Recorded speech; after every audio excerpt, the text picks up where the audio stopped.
In this video, I'm going to talk about how to take free body diagrams in which there are angled forces and how to break those down into components visually so later on we can create net force equations with those. So I'm going to start with this example. We have some sort of a mass that's hanging by two strings, and the first string over here has kind of a funky angle, a smaller angle, and the second string has kind of a bigger angle. So the first thing I want to do is create a free body diagram of the situation.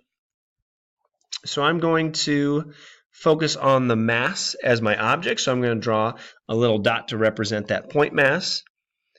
A few forces that I know are going on is force of gravity is pulling our mass down. So I'm going to say Fg on the mass by the Earth.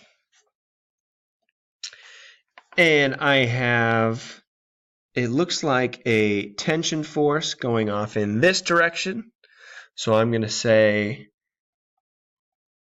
Ft, and I'm going to specify that by saying Ft1, just because that's the first of two tension forces it looks like in the problem, on the mass by, and I'm going to say string 1.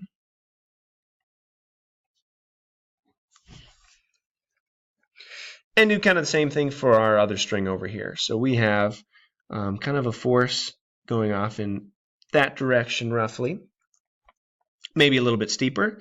And I'm going to say force of tension 2, and that is acting on the mass by that second string, string 2.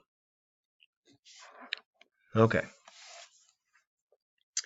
Now the problem with my force diagram as we begin to work on net force equations is there are some forces that are angled, so we can't really compare the X system and the Y system together.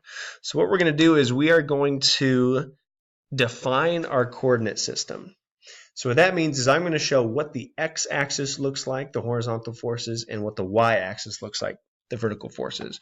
So I'm going to actually draw that on the picture just to get it out of the way of our free body diagram. So I'm going to say anything horizontal, whether it's directly on the line or above or below, I'm going to say is in the X direction. I'm going to say to the right is positive. I'm going to say to the left is negative.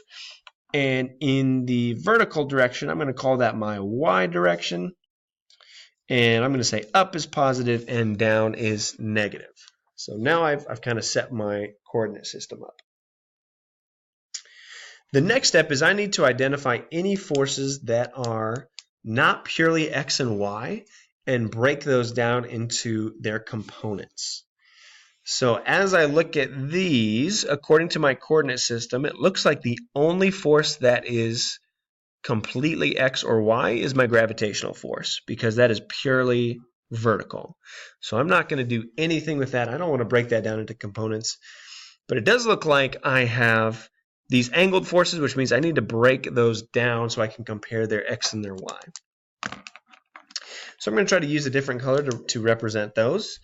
And if I break this down, I'm trying to create a right triangle, or essentially break down that vector. So I'm going to break it down into its X component. And I'm going to name that Ft2x.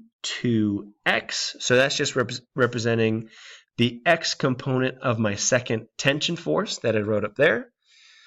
And it looks like there is an X part of a tension force for tension 1 as well. So I'm going to have that purely in the horizontal direction. And I'm going to call that Ft1x.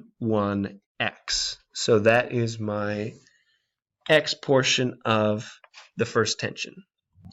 Now I'm going to do the same thing in the Y direction. So we've already broken these down into their X components. I'm going to use my purple pen to represent the Y. So we're going to kind of finish off that triangle. And I'm going to name that vector component Ft2Y. So that is the portion of tension 2 that's in the Y direction. And the same thing for tension number 1. So Ft1Y.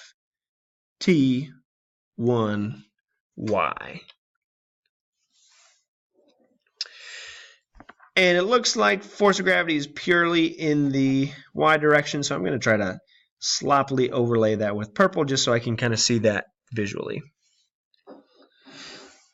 So now we've essentially made right triangles that we can use to break down. We can also put in our angle names or eventually angle measurements. So notice how the way that I broke it down was based on where that angle was, so we don't have to do any geometry to figure out what the angle might be if we were to choose this one or some of those up there, something like that.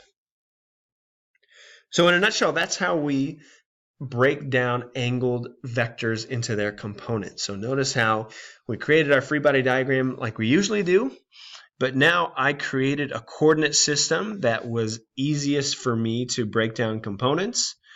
And then I essentially created those vector components or broke them down based on right triangles. So once you're to this point, your next step is to create net force equations, and you can kind of compare your x coordinates to your y coordinates.